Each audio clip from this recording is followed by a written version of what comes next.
guys, and welcome back to my channel. So it's the 25th and that means it's Smash That Small Paperpad. I haven't got quite as much done as I wanted to this month. I have finished my main project and I have emptied the paper pad. So as you can see, there's not much in there at all, i.e. nothing. I have got a few scraps left, which I'll show you at the end, and I am planning to use those on the bits that I haven't quite finished yet. Things went a little bit haywire this week. I was off work, hoping to get loads done, but my elder daughter's been quite poorly and had to go to the hospital and etc, etc. It just all went wrong. So yeah, I didn't quite finish as much as I want to, but like I say, I've got the main project done. So I will jump in and show you what I've created. I've used the Floral Fusion pad. This was the first one that I chose to work on. Now this was more or less full. I'd only used a couple of papers out of it for a card last year, so it has taken me a couple of months to work my way through this pad. So if I just move these bits out of the way, I will bring in my first project. Now the camera angle is odd because I've done a 3D object. So let's try and get this, try and move the camera without making you sick. There we go. So I've made a little chest of drawers. Now I hauled this little cardboard drawer set from Home Bargains probably about a month ago now, and it was looking a bit sorry for itself. It was a bit battered, pink and black, but I had just the project for it, and this is what I bought it for. So I started out by gessoing the whole of the carcass in black gesso. I then gave it a couple of coats of black acrylic and some acrylic varnish over the top, so that when you pull the little drawers in and out, you're not getting them rubbing and chipping on the top there. To make the drawers slide easier, I have also rubbed some candle wax on the bottom corners of all the drawers, on the bottom edges, and that'll just make the runners run a little bit smoother, so that again you don't get it sticking and chipping. So once it was gessoed, I cut all the papers to the right size panels, and I've inked around the edges. So on these lovely oriental writing ones, I've inked around the edges with some barn door. And then on the butterfly papers, I have gone around the edges with a gold Posca pen to give them a gold edge. And I have also lined all the drawers as well. And I've inked around the edge of those with some barn door as well. So all the drawers match, they've all got the same inner paper, and then all the sides and the back have all got this lovely butterfly paper. Oop, losing my drawer. Obviously put too much candle wax on that one. So if I just lift it up, you can see that I've also got this really lovely trim on the bottom here, and that, catching my camera, that is sort of oriental looking braid that I had in my stash, and I used it because actually the paper wasn't quite long enough. Because it was an 8x8 paper pad, it was obviously just a little bit short of the full height of the chest of drawers, so that's why I sort of added the brocade in at the bottom there, but I actually think that worked really well. It looks really pretty. I'd also got these little feet in my stash, just like little bronzy, brassy feet. I've had them in my stash for ages. I saw them on AliExpress, didn't really know what I wanted to buy them for, but I bought them nonetheless because I liked them. So I popped those. I have put a couple of layers of chipboard just on the inside of the feet to raise the chest of drawers up a little bit, because the edge of the foot here couldn't sit higher than that baseboard, otherwise this bottom drawer wouldn't have been able to pull in and out. So I have just had to alter those slightly. On the sides, I have added some, again, just from AliExpress, some little bronzy corner pieces. And then I've made these little, I think they look like vintage vignettes. And what I've done is I've cut a base layer. So that's one die cut. It's like an oval sort of doily die cut. And then I've got this frame die cut as well. So I've die cut that about 3 or 4 times, layered it all up. and then I've heat embossed those bits in black. I've then printed, I keep catching my camera today, I've printed off of Pinterest, I printed lots of pictures of sort of oriental ladies, and I picked 2 that I liked, and again, using the die cut, this die cut, I used the centrepiece out of that to cut the Japanese ladies, so there's a different one on each side. And again, I have, my camera isn't autofocusing for some reason, so I'm having to manually focus it, which is a pain.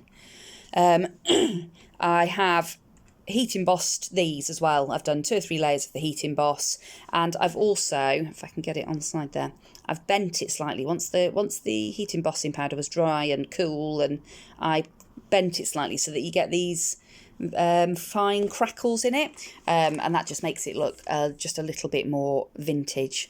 I also used my oldest of the clear embossing powders that I've got, because they've got little flecks of, you know, a little bit of brown in it, a little bit of gold sparkle in it, and again, I think that just adds to the sort of vintage nature of these vignettes that I've created. And then I've got these lovely little drawer pulls. Again, they were just off of Ali. I'd bought them for mini albums, and I did use a couple on one of, I think, the Christmas mini album that I made last year or the year before. And I'd got some left. They came in a pack of 12 or something. So again, I just popped those on in the centre of each. I sort of measured it all so that, you know, I got them all in the right place, measured them up and popped them on. And then I'd got these lovely little tassels. Again, they were just from Ali, and I popped them all on a little bronze jump ring and attached those to the drawer pulls. So that's my little chest of drawers. I absolutely love it. It turned out even better than I thought it would do. I don't quite know where it's going to go yet, but I had such fun making it, and I really like it. I think it's turned out really, really pretty. So that left me with a few full-size papers still. So I decided to make some cards. Now, I haven't got round to actually finishing the cards, so I'm going to change the camera angle and come back to you, and then I'll show you all my cards and things. Okay, so hopefully that's a better angle to have a look at the cards. I've made the bases, and I've now got to obviously embellish them, which is the bit that I haven't got round to. So I've made a couple of 5x7 cards, and as you can see, I've just layered up a couple of the pattern papers. I have put a layer of cardboard between the 2 layers on there, just to make this top layer stand out a little bit. I've done another one in reds, and this was the die cut that I think I showed it on the last video. I had cut it out thinking to use it on my journal, and it ended up not working on my journal, so I have popped it on a card front, and I've just popped a layer of vellum underneath so that it separates it from the red layer below. I've then done some square cards, some little 6x6 square cards. This one's really pretty. Again, it's just 3 layers of the paper with some cardboard to pop that top layer up. I've done one in these beautiful sort of teal greens and reds, and that's a top fold card. And some of them I've got round to putting some strips on the inside, so I think I've managed on that one as well. I don't think I've done it on the 5x7s yet. I think that's when we rushed off to hospital and I didn't have time to do any more. And then I've done this one as well. Now, obviously, this one you could, you know, you could do that either that way or that way. It'll depend on what I decide once I get going on topping them out. And that's why I printed some additional pictures, because I'm going to use some of these on the cards. And I'm going to make some orchids as well, I think, to use on them. That then left me with lots of scraps. I just had loads of scraps left over once I'd got that far. Just determined to make you all sick by bashing the camera today. So I made rosettes. So I made a bunch of these. I just made as many as I could of this size with what paper scraps I'd got left. Then I made a few of this size. Again, just it was all dependent on what scraps I'd got, you know, and what ones would fit the dies. And then I made a ton of these little ones, which are super cute. So yeah, got a a rake of those. So I thought they're really, really cute. And again, they just, you know, they want embellishing. And I've got some ideas on how I'm going to embellish those. And part of that was the next little bit that I made. So in order to decorate and embellish these, and maybe even add to some of the cards as well, with the tiny scraps that I'd got left, I made some little Oriental dolls. So this is just a little die that I'd got in my stash. And I just, using all the scrappy pieces of paper, I just die cut all their little costumes out and put these little die cut girls together. So if I bring one up closer to the camera, there you go. So you can see there, super, super cute. It is a really cute little die set, and there's lots of little, lots of different hairstyles that you can add to them, and obviously just by changing up the